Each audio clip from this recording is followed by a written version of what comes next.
Greetings, Mission4Muna supporters from the Presidential Suite at the Radisson Blu in Bamako, Mali. I want to tell you the beautiful story of how we got here today, and I'll tell you as we go in, shall we? For the next 2 days, Riza and I are in the Presidential Suite. So let me first tell you that today there has been no word from Muna or any contact with her father or her father's family, though we have tried. So when we got back home today, after a full day of meetings, we had some disappointments, did not meet with the official that we were supposed to meet with today. Has been postponed until Monday. And when we got back home, we were hot and tired, and Riza and I were just looking forward to relaxing, but our room had not been cleaned. This is a pretty, what we call a 5-star hotel. And so I politely just went down to the desk and asked them for housekeeping, but they have a 100% satisfaction guarantee. And so I sent an email, and within 15 minutes the general manager had called me back and apologized for the room and said it would be their honor to offer Riza and I the Presidential Suite for the remainder of our stay here. So here we are.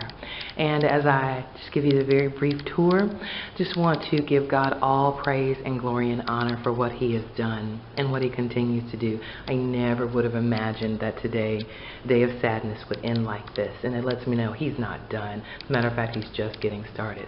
So this is the foyer. It's a little bit of a reception area.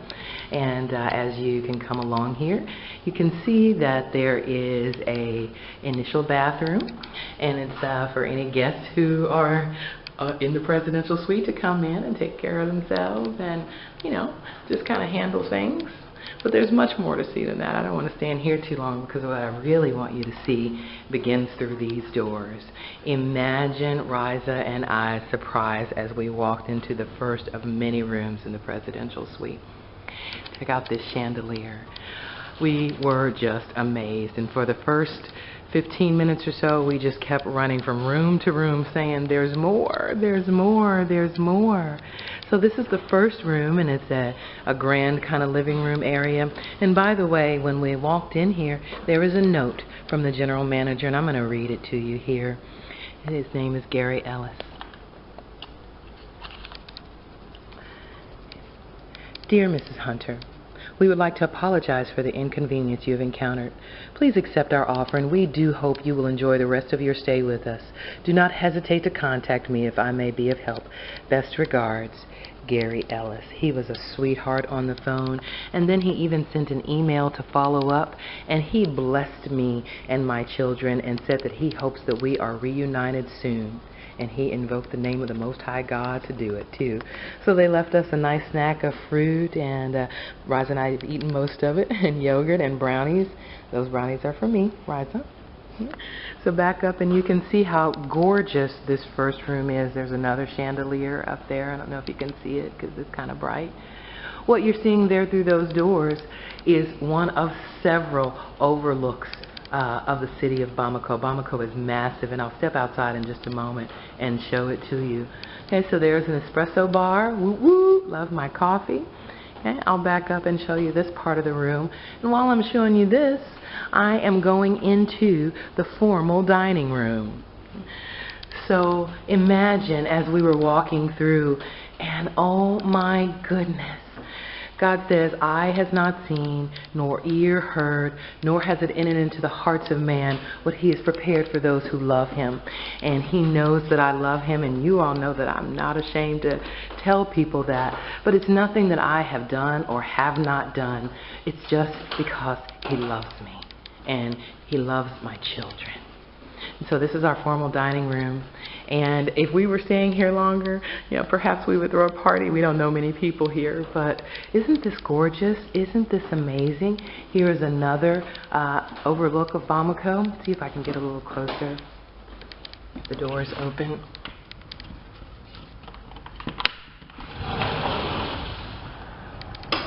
So, this is Bamako.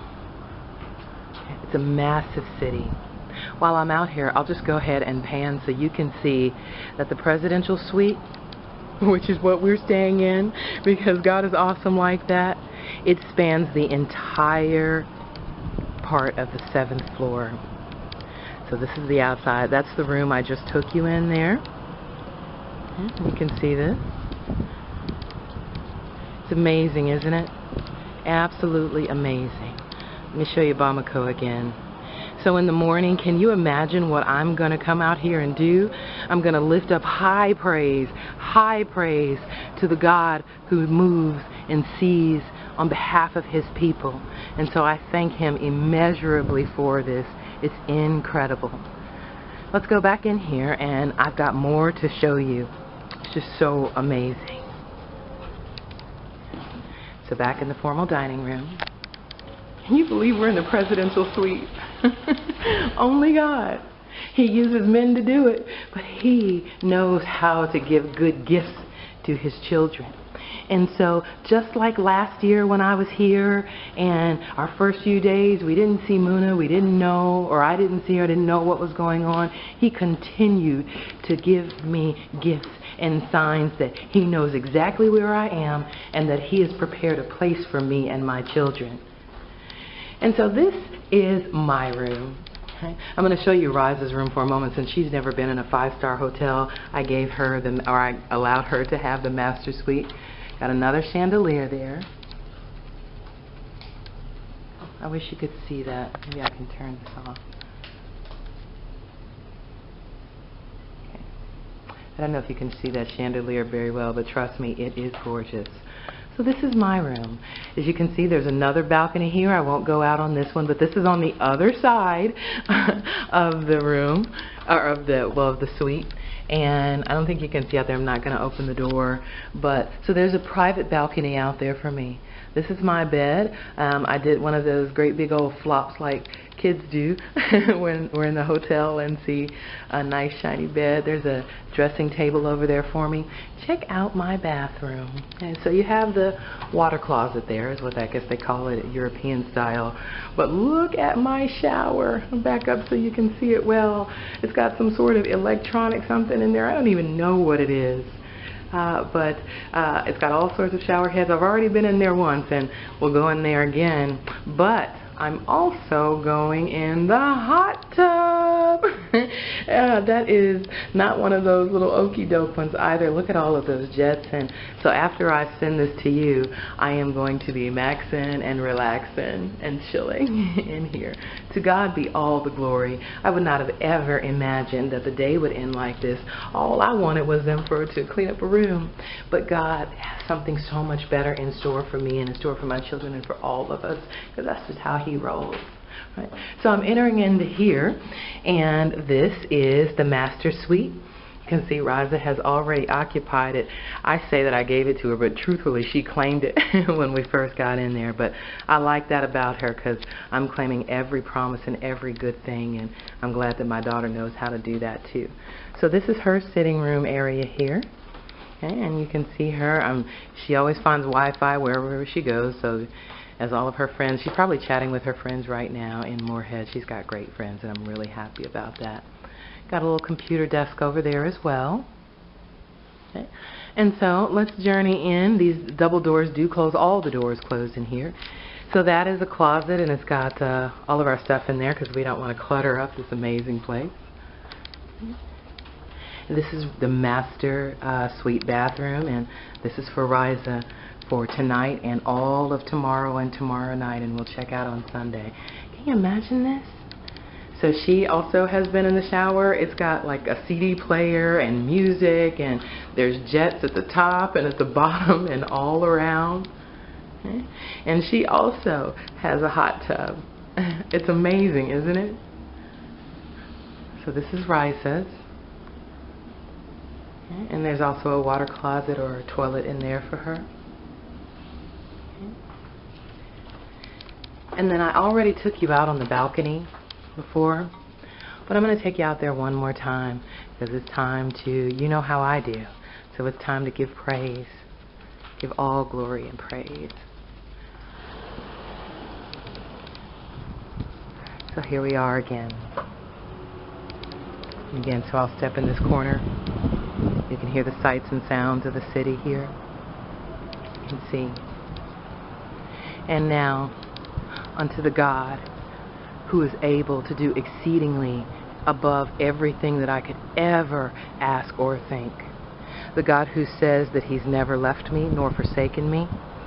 The God who lifted me up from the dust and seats me before princes and places me in presidential suites. To the God who says He gently leads those who have young. To the God who is sovereign over all earth and over all heaven, but who also is near and looks high, sits high and looks low, and dwells among His people and causes His people to dwell in safety, be blessing and glory and honor and power and wisdom and strength forever and ever and ever. No one can ever tell me that my God is not real, that He is not with me, that He does not love me and my children, and He gives good gifts. Amen. Good night from Bamako.